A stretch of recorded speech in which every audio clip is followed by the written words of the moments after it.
ওং ব্রহ্ম পরম ব্রহ্ম ও কুল মালিক রাধা স্বামী দয়ালের শ্রীচরণে কোটি কোটি প্রণাম।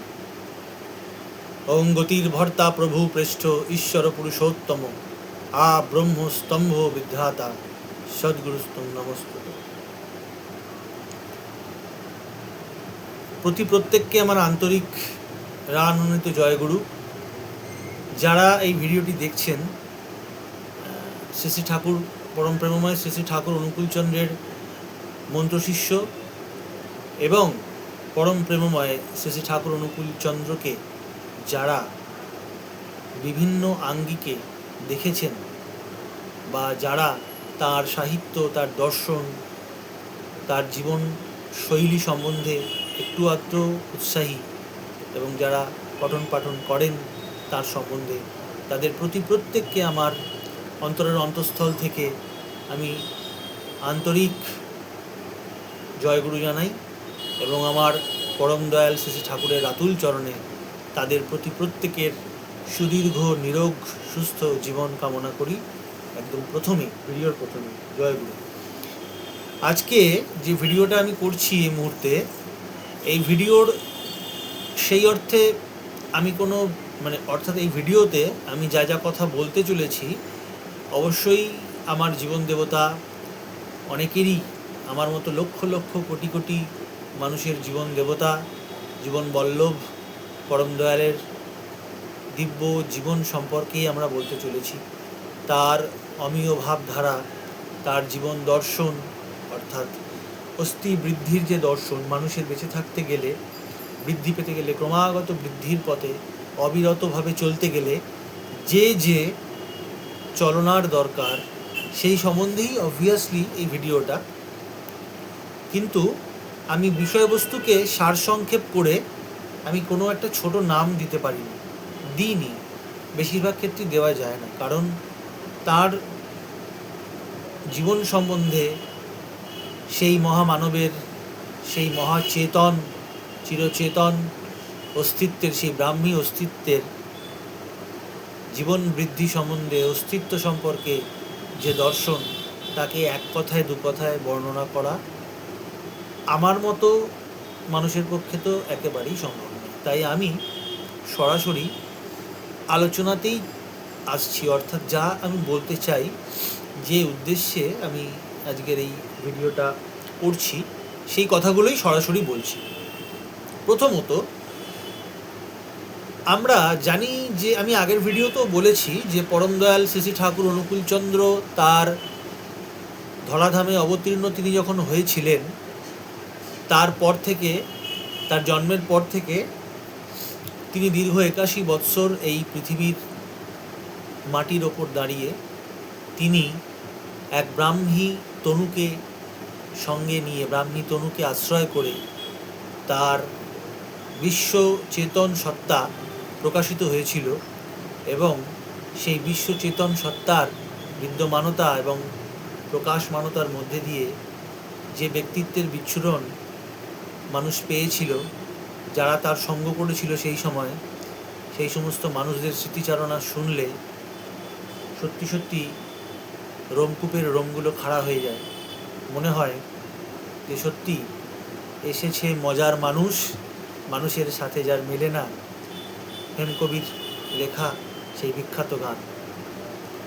সত্যি তার জীবন দর্শন, তাকে যদি পর্যবেক্ষণ করা যায়, তার জীবন পরিক্রমা করা যায়, তার লীলা মাধুর্যকে পরিক্রমা করা যায়, তাহলে দেখা যায় যে তিনি যে জীবনের ভাগীদার করতে চেয়েছেন আমাদের, অর্থাৎ তিনি চেয়েছেন যে ধরনের জীবন আমরা যাপন করি প্রতি মুহূর্তে, সেই জীবনযাপনের যে মডেল বা ফর্মুলা তিনি রেখে গেছেন স্বয়ং নিজে আচরণ করার মধ্যে দিয়ে এবং পরবর্তীকালে তার সন্তান সন্ততি, তার রেতো ধারাবাহী বংশধরদের মধ্যে দিয়ে, তা অনুধাবন করলে বিস্ময় শিহরিত হতে হয়।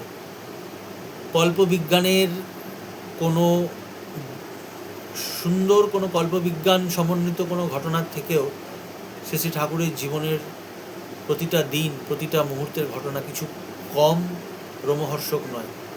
যাই হোক, তিনি তো অলৌকিকতায় সেই অর্থে বিশ্বাস করতেন না, অর্থাৎ আপাত যে সমস্ত জিনিসগুলোকে আমরা অলৌকিক বলে ভাবি তিনি সেগুলোকে খুব একটা কনসিডারেশনের মধ্যে আনতেন না, কারণ তিনি ভীষণভাবে চাইতেন যে আমরা প্র্যাকটিক্যালি ধর্মকে বুঝি এবং প্র্যাকটিক্যালি সেই ধর্মকে আমরা আমাদের জীবনের প্রতিটা মুহূর্তে, প্রতিটা কর্মে, প্রতিটা আঙ্গিকে সেই ধর্মকে আমরা প্র্যাকটিক্যালি হাতে কলমে অভ্যাস করি, আয়ত্ত করি। এই ছিল তার জীবন দর্শন, এই ছিল আমাদের কাছে তার চাওয়া, একমাত্র চাওয়া। তিনি আর কিচ্ছু চাননি। সুদীর্ঘ 81 বৎসর কালের জীবদ্দশায় তিনি একটি বারও মানুষের কাছ থেকে, কোনো মানুষ কাছে আর কিছু চাননি। তিনি যা চেয়েছেন তার সব চাওয়ার মধ্যে একটাই উদ্দেশ্য ছিল, সেটা হচ্ছে আমরা কি করে আরও বেড়ে উঠি। আমাদের ভেতরকার যে গুণাবলী আছে, প্রত্যেকটা মানুষের ভেতরে যে গুণাবলী আছে, যে গুণগুলো মনুষ্য সমাজে মানুষকে প্রভাবিত করে, আকর্ষিত করে, তিনি চাইলেন আমাদের মধ্যে সেই গুণগুলোর বিকাশ পূর্ণ মাত্রায় ঘটুক আমাদের নিজস্ব বৈশিষ্ট্য অনুযায়ী।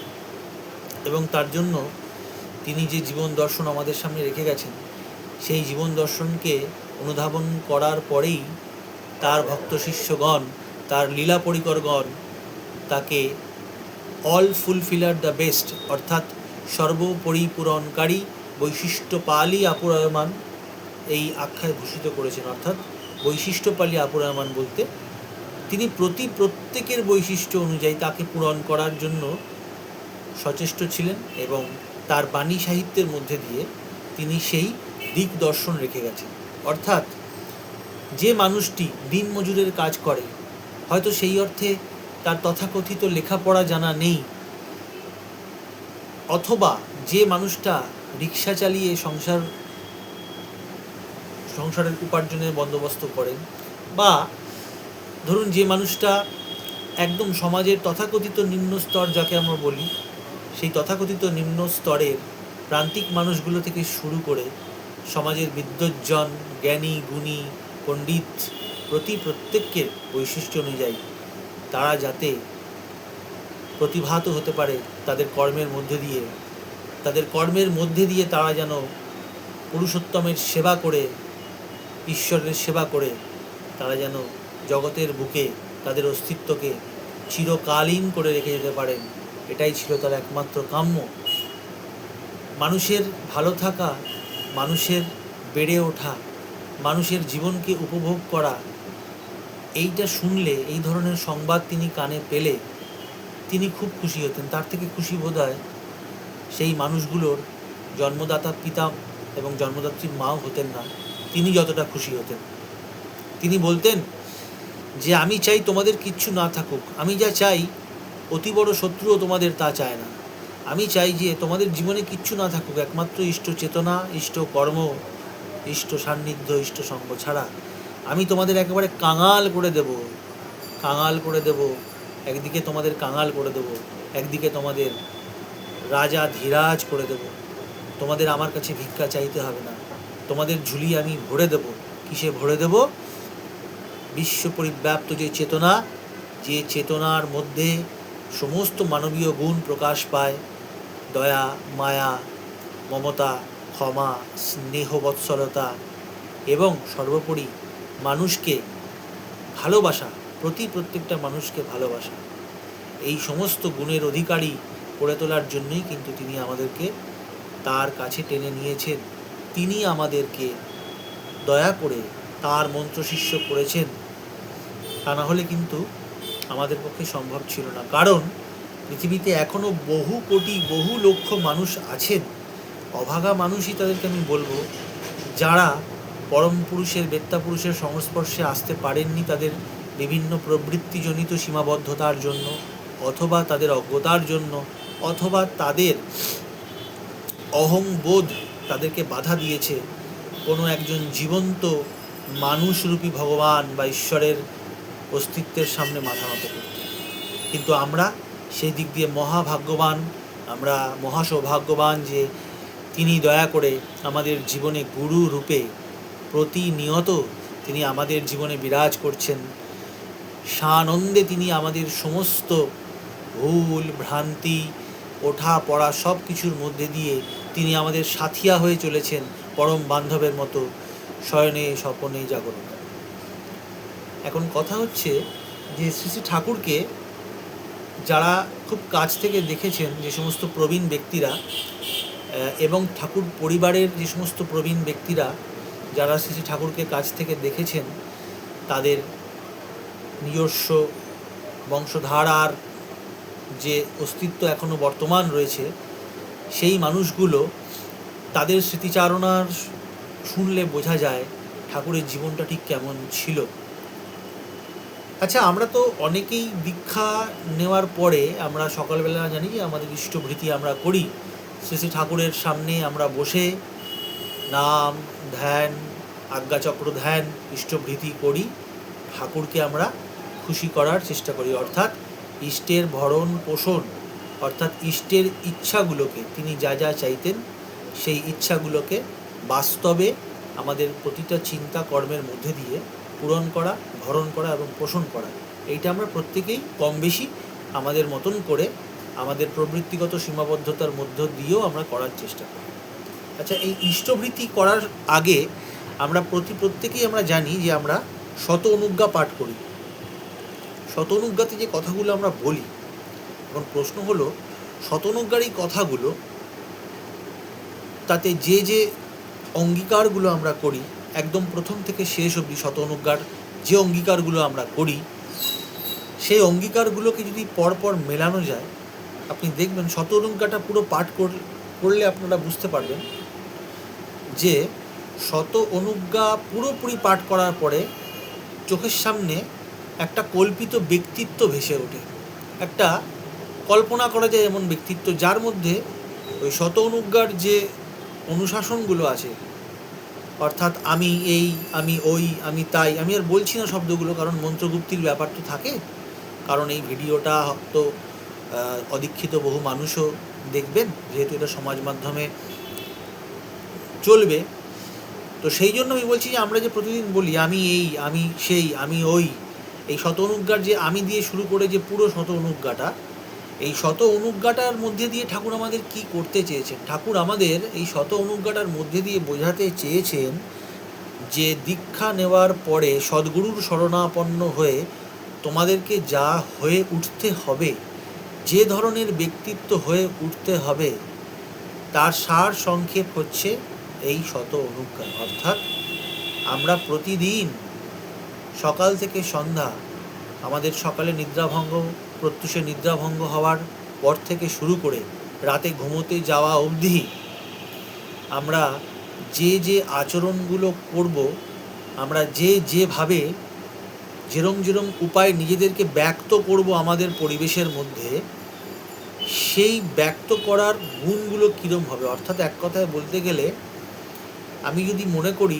যে আমি একজন ডাক্তার হব, তাহলে একজন ডাক্তার হতে গেলে, সফল চিকিৎসক বা ডাক্তার হতে গেলে যে যে জ্ঞান, যে যে গুণ, যে যে বৈশিষ্ট্যগুলো দরকার, সেইগুলো আয়ত্ত করা ছাড়া কেউ ডাক্তার হতে পারে না। ঠিক তেমনি পরম দয়াল শ্রী শ্রী ঠাকুর যে ভগবত চেতনা আমাদের মধ্যে দিয়ে, বাস্তব ভগবত চেতনা আমাদের মধ্যে দিয়ে প্রকাশ করার জন্য আমাদের কাছে আশা করে গেছেন তিনি, যে আমরা তার কথা মতো চলব, তার জীবন দর্শনকে পরিক্রমা করে আমরা সেই সমস্ত মানুষে পরিণত হব যে সমস্ত মানুষকে তিনি দেখতে চেয়েছেন। তাহলে সেই সমস্ত মানুষের ব্যক্তিত্বটা কীরম হবে, আমরা কিভাবে চলব, আমাদের কিভাবে কথা বলবো, আমরা রেগে গেলে, ক্রোধ উৎপন্ন হলে আমি কি করে আমি সেই ক্রোধটাকে ইষ্টের কাজে লাগাবো? আমার ক্রোধ কি আদৌ থাকবে? আমার মান কি আদৌ থাকবে? যদি থাকে, সেইটাকে কিভাবে ইষ্টের পরিপোষক উপায় আমরা ব্যবহার করব? আমাদের কি আদৌ কোনো রকম অলসতা থাকবে? আমাদের কি আদৌ কোনো রকম রিপু পরবশতা, কাম, ক্রোধ, লোভ, মোহ, মদ মাৎসর্য, এই সমস্ত রিপু প্রবণতা কি আদৌ আমাদের থাকবে? নাকি সেগুলো থাকবে কিন্তু ইষ্ট সেবার উপকরণ হিসেবে থাকবে? এইটা জানতে গেলে ওই শত অনুজ্ঞা প্রতিদিন আমরা যে পাঠ করি, ওটা কিন্তু ওই আনুষ্ঠানিকভাবে শুধু পাঠ করার মতো নয়। অর্থাৎ সকালবেলা ঘুম থেকে ওঠার পরে ঠাকুরকে ইষ্টভৃতি দেওয়ার আগে আমাদের শত অনুজ্ঞা পাঠ করলে আমরা নিজেরাই বুঝতে পারবো যে শত অনুজ্ঞার মধ্যে যে যে অনুজ্ঞাগুলো দেওয়া রয়েছে, অর্থাৎ যে যে আদেশগুলো আমরা নিজেরা নিজেদেরকে করছি, অর্থাৎ শত শত মানে নিজে, তো স্বতঃস্ফূর্তভাবে আমরা যে অনুজ্ঞা বা আদেশ আমরা নিজেদেরকে প্রতিদিন স্মরণ করাচ্ছি, সেইগুলো মানলে কীরকম ব্যক্তিত্বে পরিণত হতে পারি আমরা আশা করি বোঝাই যাচ্ছে। অর্থাৎ আমি অমুক, আমি তমুক, আমি এই, আমি ওই, এই যে বলছি আমরা শত অনুজ্ঞাতে, এটা বলার ফলে, এটা আচরণ করার ফলে যদি সত্যি সত্যি বাস্তবে আমরা এরকম হয়ে উঠতে পারি, তাহলে আমাদের ক্যারেক্টারটা ঠিক কেমন হবে আলটিমেটলি সেইটা বুঝতে গেলে, সেটা ধারণা করতে গেলে কাকে দেখতে হবে? শ্রী ঠাকুরকেই দেখতে হবে। কারণ তিনি ছিলেন শত অনুজ্ঞা পালনের জীবন্ত প্রতিমূর্তি। তার জীবন দর্শন, তার দৈবী লীলা, নরদেহে তার লীলা আমরা যদি পরিক্রমা করি, আমরা যদি তার স্মৃতি রোমন্থন করি, প্রবীণ যারা যারা শ্রী ঠাকুরকে খুব কাছ থেকে দেখেছেন, তার সঙ্গ করেছেন, তার সান্নিধ্য পেয়েছেন, তাদের যদি আমরা দেখি, তাদের কথা শুনি, তখন আমরা বুঝতে পারি যে শত অনুজ্ঞার প্রতিটি শব্দ, প্রতিটি জ্যোতি চিহ্ন, প্রতিটি অনুচ্ছেদ সব তার মধ্যে মূর্ত ছিল। জীবনের প্রথম দিন থেকে, মাতৃ জঠর থেকে ভূমিষ্ঠ হওয়া থেকে শুরু করে জীবনের শেষ দিন অবধি তার মধ্যে শত অনুজ্ঞার সবকটি অনুজ্ঞা জলজল করে প্রস্ফুটিত ছিল। কিছু উদাহরণ দেওয়া যাক, যেমন বুঝতে সুবিধা হবে তাহলে উদাহরণ দিলে। কারণ একটা কথা আছে না যে example is better than perception. তো যে শত অনুজ্ঞার কথা আমরা বলছি, যেগুলো মানলে আমরা সেই ব্যক্তিত্বে পরিণত হব, যে ব্যক্তিত্বে পরিণত হওয়া ঠাকুর চেয়েছেন আমরা সেরকম ব্যক্তিত্ব হয়ে উঠি, সেটা ঠাকুরের মধ্যে প্রকাশিত ছিল সেই ব্যক্তিত্ব গুণাবলী। তো কী ছিল ঠাকুরের মধ্যে? ঠাকুর শত অনুজ্ঞা যে মানতেন, কীরকম একবার একটু নিজেদের আমাদের আলোচনা করা যায় ঘরোয়াভাবে। দেখুন, শত অনুজ্ঞার প্রথমে যে অনুচ্ছেদটি, প্রথমে যে কথাগুলি রয়েছে একদম প্রথমে শুরুতে, তাতে বলা রয়েছে আমরা ক্রোধী হব না। অর্থাৎ ক্রোধ যেন আমাদেরকে, ক্রোধ নামক যে প্রবৃত্তি, এটা যেন আমাদেরকে গিলে না খায়, আমাদের সাত্ত্বত চেতনাকে যেন আচ্ছন্ন করে না রাখে। এবার প্রশ্ন জাগতে পারে, ঠাকুর নিজে কি ক্রোধ করতেন? ঠাকুর নিজে কি এই কথাটা মানতেন? মানতেন, অবশ্যই মানতেন। শ্রী শ্রী ঠাকুরের ভক্তপরিকর যারা ছিলেন সেই সময়কার মধ্যে, তার মধ্যে একজন বেশ উল্লেখযোগ্য নাম সুশীলচন্দ্র বসু, প্রফুল্ল কুমার দাস, কৃষ্ণপ্রসন্ন ভট্টাচার্য, দেবীপ্রসাদ মুখোপাধ্যায়। এনারা কেউই আজ ধরাধামে নেই। দয়াল দেশে তারা এখন এই মুহূর্তে অবস্থান করছেন, পরম দয়ালের রাতুল রাঙা চরণ কমল সেবা করছেন হয়তো তার সঙ্গে, কিন্তু তারা যে অমর কীর্তি রেখে গেছেন। আমি শ্রদ্ধ প্রফুল্ল কুমার দাসের কথাই বলছি। তিনি একজন বিশিষ্ট শিক্ষাবিদ ছিলেন, অগাধ পাণ্ডিত্য ছিল তার, কিন্তু তিনি একটি আপাদমস্তক ব্রাহ্মী অস্তিত্ব ছিলেন। তিনি ঠাকুরকে বিভিন্ন বিষয়ে নিজেও প্রশ্ন করতেন, অথবা ঠাকুরের সঙ্গে বিভিন্ন মানুষ, সমাজের বিভিন্ন স্তরের বিভিন্ন মানুষরা এসে পরম দয়ালের কাছে যে যে প্রশ্ন, যে যে সমস্যা নিয়ে আসতো, পরম দয়াল যেভাবে সেই প্রশ্ন এবং সমস্যাগুলির সমাধান করতেন, এবং সেই সমাধান করতে গিয়ে পরম দয়াল যে আচরণ করতেন, যে মানবিক গুণাবলী ব্যক্ত করতেন নিজের দৈবী তনু, নিজের আচরণ, নিজের চিন্তা, নিজের কর্মপদ্ধতির মধ্যে দিয়ে, সেইগুলি কিন্তু আলোচনা প্রসঙ্গের 24টা খণ্ড পরম শ্রদ্ধেয় শ্রী প্রফুল্ল কুমার দাস সম্পাদনা করে গেছেন। সেখানে কিন্তু আমরা যদি আলোচনা প্রসঙ্গের প্রথম খণ্ড থেকে শুরু করে 24টা খণ্ড আমরা যদি পড়ি, এক একটা পাতা, এক একটা পৃষ্ঠা আমরা দেখতে পাবো যে ঠাকুর কীভাবে শত অনুজ্ঞাকে তার নিজের দৈনন্দিন জীবনে পরিপালন করতেন। তিনি নিজে কীভাবে যজন যাজন ইষ্টভীতি পরায়ণ হয়ে সদা সর্বদা শ্বেত শুভ্র বিছানার ওপর বসে থাকতেন, এবং মানুষ তার কাছে গিয়ে নিজেদের ভিতরকে অন্তর্কার জ্বালা যন্ত্রণা প্রবৃত্তিমুখী চলনের ফলে যে সমস্ত দুর্ভোগে মানুষ ভোগে আর কি, সেগুলো তার কাছে ঢেলে দিত এবং তিনি তার অস্তিত্বের চলনে, অস্তিত্বমুখী চলনে অটুট থেকে তাদেরকে অমীয় সমাধান দিতেন। একটা ঘটনা এই মুহূর্তে আমার মনে পড়ছে শত অনুজ্ঞার পরিপ্রেক্ষিতে। শ্রী শ্রী ঠাকুরের স্বয়ং মাতৃদেবী, মাতা মনোমোহিনী দেবী, স্বয়ং নিজের মা, এমন বহু ক্ষেত্রে দেখা গেছে যে পুরুষোত্তমকে হয়তো তিনি নিজের সন্তান হিসেবে দেখতে গিয়েই হয়তো ঠিক তিনি বুঝতে পারেননি কোনো কোনো ক্ষেত্রে। ঠাকুরের অনেক কথা, ঠাকুরের লীলা পরিকর, তার ভক্ত পার্ষদ এবং স্বয়ং তার মাতৃদেবীও অনেক সময় ঠাকুরের অনেক কথাকে অতটা আমল দেননি, গ্রাহ্য করেননি। ঠাকুর হয়তো কোনো কিছু করতে বারণ করেছেন, দেখা গেল যে পরিশেষে সেই কাজটাই তারা করেছেন। আমাদের কি হতো, আমাদের ক্ষেত্রে আমরা সাধারণ মানুষ, আমরা আমাদের বাড়িতে আজকে যদি আমি আমার বাড়িতে আমার পরিবারের লোকেদের কোনো একটা কথা বারবার বলি, কোনো কিছু করতে বারণ করি, অথবা কোনো জীবনীয় কোনো চলন প্রতিনিয়ত অভ্যাস করতে বারবার জোর দিই, এবং তারা যদি সেই কথাগুলো না মানে, অর্থাৎ এক কথায় আমার মতের চলনে যদি না চলে, তখনই সংঘাত উপস্থিত হয়, তাই তো? এবং সংঘাত যেই উপস্থিত হয় তখনই আমাদের মধ্যে ক্রোধ উপস্থিত হয়, কারণ আমাদের মধ্যে অহংবোধ প্রচণ্ড প্রবল। তুমি আমার কথা শুনলে না, তুমি আমার কথা মানলে না, আমি তোমাকে এত করে বলছি, তোমরা আমার কথা বুঝতে পারছো না, আমার কথা শুনতে পারছো না। এই অহংবোধ সঙ্গে সঙ্গে আমাদের মাথার মধ্যে চাড়া দিয়ে ওঠে, আমাদের স্নায়ুতন্ত্রকে এমনভাবে আচ্ছন্ন করে যে আমরা তখন আমাদের নিজেদের পরিবারের মধ্যে, পাড়া, পারিপার্শ্বিক, প্রতিবেশী, কর্মক্ষেত্র, বাসে, ট্রামে, বাজারে, হাটে, সব জায়গায় বিভিন্ন সময় মানুষের সঙ্গে অবাঞ্ছনীয় সংঘাতের মধ্যে জড়িয়ে পড়ি। এর ফল কি হয়?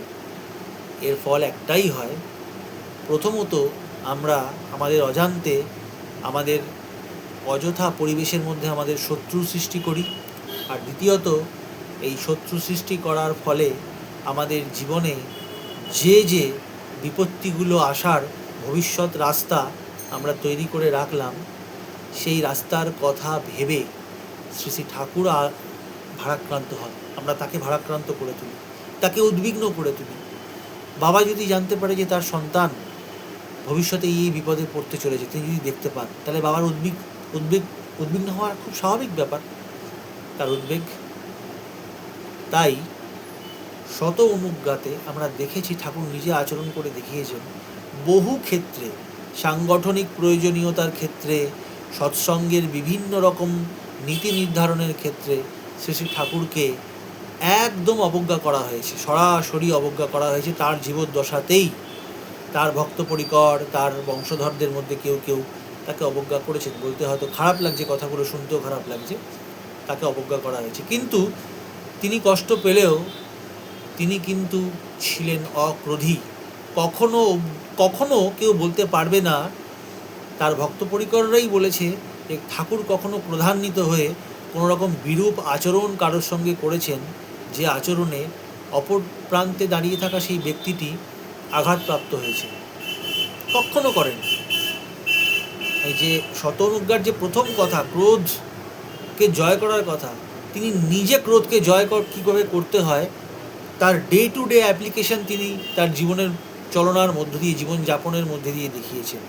এইভাবে শত অনুজ্ঞার যে প্রত্যেকটা শব্দ, প্রত্যেকটা লাইন আমি বলবো, অর্থাৎ প্রত্যেকটা অনুচ্ছেদ, তার প্রত্যেকটা অনুচ্ছেদের মধ্যে যে অনুজ্ঞা বা যে আদর্শ জীবন চলনীয় নির্দেশ, সেই নির্দেশগুলোকে স্বয়ং তিনি মানতেন।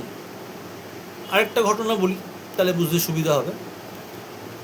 শ্রী শ্রী ঠাকুরের বহু জায়গায় দেখা গেছে তিনি কথার ছলে নিজের জীবনের স্মৃতি রোমন্থন করতে গিয়ে এমন কিছু কথা বলেছেন যেইগুলো আমাদের কাছে খুব শিক্ষণীয় ব্যাপার। যেমন ঠাকুর কথায় কথায় মাঝে মধ্যেই বলতেন যে ছোটোবেলায় আমাকে মানুষ কান দুটো ডলে দিত। আমার কান দুটো ডলে দিয়ে কী সুখ পেত কে জানে, আমি জানি না, কিন্তু আমি দেখেছি যে আমি পাবনা, হিমায়তপুরে যখন বড় হচ্ছি আস্তে আস্তে, পাড়ার লোকেরা মাঝে মধ্যে কিরে কেমন আছিস, অনুকূল তুই কেমন আছিস বলে আমার কান দুটো ডলায় দিত। আমার তো কষ্ট হতো, কিন্তু আমি ভাবতাম যে আমি তো কিছু করিনি, আমার কান দুটো ডলায় দেয় কেন? তারপরে ভাবলাম যে যাক, আমার কান দুটো ডলায় দিয়ে মানুষের যদি স্বস্তি হয় তাহলে একটু হোক, তার যদি আনন্দ হয় তাকে যদি আমি আনন্দ দিতে পারি। ভাবুন, সেই পরম কারণিক অস্তিত্ব, সেই বিশ্ব পরিব্যাপ্ত চেতনার মানসী তনু আধারিত রূপের ব্যক্তিত্বের কি প্রকাশ! তার কান ডলে দেওয়াতে যদি মানুষের একটুখানি রিলিফ হয়, স্বস্তি হয়, তিনি সে কষ্টটুকু হাসি মুখে স্বীকার করেছেন। এবং এই কথাগুলো তিনি কখন বলেছেন? যখন তিনি পরম প্রেমময় শ্রী শ্রী ঠাকুর অনুকূলচন্দ্র সৎসঙ্গ আশ্রমের প্রতিষ্ঠাতা প্রাণ পুরুষ হিসেবে গোটা বিশ্বে, ভারতে এবং বহির্বিশ্বে প্রতিষ্ঠা লাভ করে গেছেন। যখন দেশের তাবর রাজনৈতিক নেতা থেকে শুরু করে সাংবাদিক থেকে শুরু করে বিভিন্ন ব্যক্তিরা তার কাছে এসে তার স্নেহধন্য হয়েছে, তার আশীর্বাদ ধন্য হয়েছে, তারপরেও তিনি দেওঘরের মাটিতে কথার ছলে বসে বলেছেন তামুক খেতে খেতে যে মানুষ আমার কান দুটো রগড়ায় দিত, আমি বুঝতাম না কেন। তারপর ভাবতাম ঠিক আছে, যদি আমার কান দুটো রগড়ায় দিয়ে তাদের কোনো স্বস্তি তারা পায় তাহলে তাই। তাহলে তিনি মানের বড়াই কোনোদিন করেননি। আমি শ্রী শ্রী ঠাকুর অনুকূলচন্দ্র লোকে আমায় মানে, আমাকে বিশ্বগুরু রূপে অলরেডি কুষ্টিয়াতে আমাকে প্রতিষ্ঠা করা হয়ে গেছে, প্রচার করে দিয়েছেন, এই মানের বড়াই তো ছিলই না। হ্যাঁ, এক জায়গায় ছিল তার মানের বড়াই। তিনি সব জায়গায় বলতেন যে শিবচন্দ্র চক্রবর্তী ছাওয়াল অনুকূল চক্রবর্তী যা বলে তা করে, অর্থাৎ সত্যানুসরণের সেই বাণী, তোমার মন আর মুখ যেন এক হয়, অর্থাৎ তার ভেতরে আর বাইরে কোনো রকম বিভেদ ছিল না। তার জীবন যাপনটা পুরোপুরি ছিল একদম অকৃত্রিম। তিনি মন আর মুখকে আলাদা করেননি, তিনি তার মন আর মুখকে এক রেখেই তিনি তার ব্যক্তিত্বের মধ্যে দিয়ে এক ঐশী লীলার রচনা করে দিয়েছেন। এরকম বহু ঘটনা আছে, যে ঘটনাগুলো আমরা পড়লে আমাদের গা শিউরে ওঠে যে ঠাকুর নিজে শত অনুজ্ঞা কীভাবে মানতেন। শত অনুজ্ঞাতে আমরা যেটা হয়ে ওঠার চেষ্টা করি, শত অনুজ্ঞা পাঠ করার মধ্যে দিয়ে আমরা যা হয়ে ওঠার চেষ্টা করি, ঠাকুর প্রতিদিন প্রতিটা মুহূর্ত সেই জীবনযাপন করেছেন, যে সেইভাবে নিজেকে তিনি শত অনুজ্ঞার মধ্যে দিয়ে বেঁধে রেখেছেন কীরকম একটা ডিসিপ্লিনের মধ্যে দিয়ে, যাকে অতি প্রত্যুষে উঠে লক্ষ লক্ষ কোটি কোটি বিশ্ববাসী যাকে আরাধনা করে, আমাদের সেই পরম আরাধ্য শ্রী শ্রী ঠাকুর, আমাদের একমাত্র আরাধ্য শ্রী শ্রী ঠাকুর নিজেকে কিভাবে শত অনুজ্ঞার বাঁধনে বেঁধে নিজের ব্যক্তিত্বকে ব্যক্ত করেছেন ঐশী ভাগবত রচনার মধ্যে দিয়ে, ঐশী ভাগবত লীলা রচনার মধ্যে দিয়ে। অর্থাৎ তিনি এটাই আমাদের বোঝাতে চেয়েছেন যে শত অনুজ্ঞা আমাকেও পাঠ করতে হয়। নররূপে ঈশ্বর যখন আসেন, বিধির বিধান যা তার নিজেরই তৈরি, স্বয়ং বিধাতা পুরুষ যখন নররূপে আবির্ভূত হন, তিনি নিজেও সর্বপ্রথম বিধির বিধানের শাসনে নিজেকে অনুশাসিত করে তোলেন, আচরণের মধ্যে দিয়ে প্রকাশ করেন সেই সমস্ত আদেশগুলোকে যা মানুষ অনুসরণ করে নিজেদেরকে ব্যক্ত করবে পরিবেশের মধ্যে। এরকম বহু ঘটনা আছে।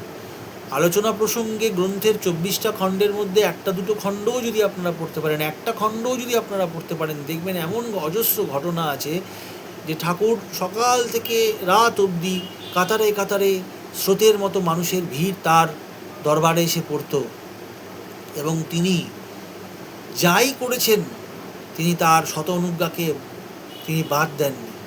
দীক্ষার সংকল্প, দীক্ষার সময় আমরা যে সংকল্পগুলো নিই, সেই সংকল্পকে পালন করার জীবন্ত চেতন রূপ ছিলেন শ্রী শ্রী ঠাকুর। একটা সংকল্পকেও তিনি নিজে পালন না করে অন্য কাউকে পালন করতে বলেননি। দীক্ষার যে সংকল্পগুলো আমরা করি, তিনি নিজে প্রতিদিন প্রতিটা মুহূর্ত সেগুলো পালন করতেন, প্রতি মুহূর্ত।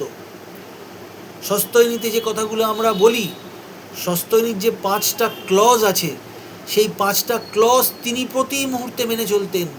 জীবনের শেষ নিঃশ্বাস অবধি তিনি সেই প্রতিটা মুহূর্ত সেই কথাগুলো মেনে চলেছেন। অর্থাৎ যজন যাজন ইষ্টভৃতি, এর মধ্যে যজন যাজন এবং ইষ্টভৃতির মধ্যে যজন যাজন ইষ্টভৃতি সস্তয়িনী সদাচার, এর মধ্যে দিয়ে যে ব্যক্তিত্ব গড়ে উঠতে পারে পালন করার মধ্যে দিয়ে, এই নীতিগুলি, এই শাশ্বত ভাগবত নীতিগুলি পালন করার মধ্যে দিয়ে যে ভাগবত ব্যক্তিত্ব গড়ে ওঠার সম্ভাবনা আছে, যা তিনি তার জীবদ্দশায় আমাদের কাছে চেয়েছিলেন যে আমরা সেই ব্যক্তিত্বে পর্যবসিত হই, তিনি নিজে সেই নিয়ম নীতিগুলো কঠোরভাবে মেনে তিনি নিজে কিন্তু আমাদের কাছে আজ আমাদের আরাধ্য দেবতা, আমাদের সদ্গুরু, আমাদের জীবন রথের চালক, আমাদের জগন্নাথ, আমাদের মহাদেব, আমাদের সমস্ত দেব দেবতা, একমাত্র তিনি আমাদের জীবনে রয়েছেন।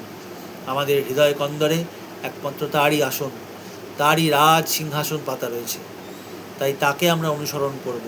আর তাকে অনুসরণ করতে গেলে, যেহেতু তিনি এখন নরদেহে, রক্তমাংসের দেহে তিনি উপস্থিত নেই, পঞ্চভূতে তার দেহ বিলীন হয়ে গেছে, কিন্তু তিনি সূক্ষ্ম রূপে নামের মধ্যে দিয়ে বর্তমান, এবং তার জীবন দর্শন প্রতিদিন নতুন করে, তার জীবন দর্শন, তার জীবন যাপনকে সিনেমার বায়োস্কোপের মতো দেখতে গেলে আমাদের তার বাণী সাহিত্যে ফিরতেই হবে, তার বাণী গ্রন্থগুলো পড়তে হবে, তার বিভিন্ন ভক্তপরিগর জ্ঞানী গুণী মানুষের সাথে কথোপকথন যে সমস্ত গ্রন্থগুলোর মধ্যে লিপিবদ্ধ করা আছে সেগুলো আমাদেরকে পড়তেই হবে। It's a must.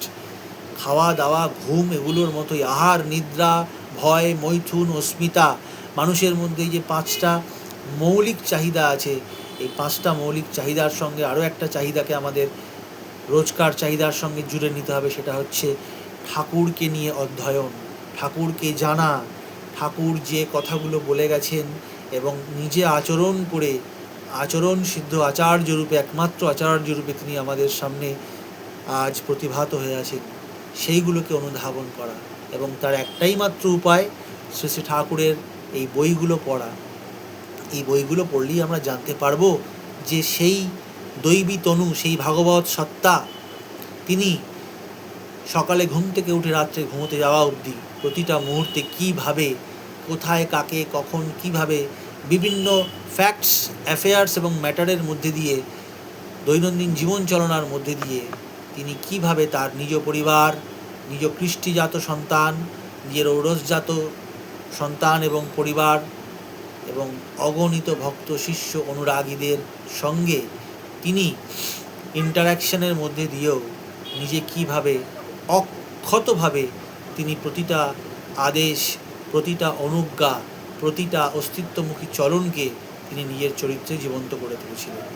কারণ তার জীবন দর্শন, তার জীবনের মডেল যদি আমরা ফলো করতে না পারি, তাহলে শত অনুজ্ঞা পাঠ করলে রোজ সংকল্প বাক্য পাঠ করেও কিন্তু আমাদের কাছে একটা ধোঁয়াশা থেকে যাবে যে ঠাকুর যেরকম ব্যক্তিত্ব আমাদের হতে বলেছেন প্রত্যেককে তার বৈশিষ্ট্য অনুযায়ী, সেই ব্যক্তিত্বের আসল রূপটা কীরকম সেই কাল্পনিক ব্যক্তিত্ব। ওই শত অনুজ্ঞা, ইষ্টভৃতি, যজন যাজন ইষ্টভৃতি, সস্তয়িনী সদাচার, এই সব কিছুর মধ্যে দিয়ে সেই ব্যক্তিত্ব গড়ে উঠতে পারে। এবং সেই ব্যক্তিত্ব গড়ে ওঠার বাস্তব প্রমাণ হচ্ছেন স্বয়ং আমাদের আরাধ্য পরম দয়াল শ্রী শ্রী ঠাকুর। তার মুখের অমলিন হাসির দিকে তাকিয়ে, তার প্রতিকৃতির দিকে তাকিয়ে আমরা সবাই মিলে প্রতিজ্ঞা করি, ঠাকুর, আমাদের শত সীমাবদ্ধতা আছে, আমরা জানি আমাদের বিভিন্ন রকমের সীমাবদ্ধতা আছে, আমরা প্রতি মুহূর্তে ভুল পদক্ষেপ নিই, আবার অনেক সময় সংশোধনও করি।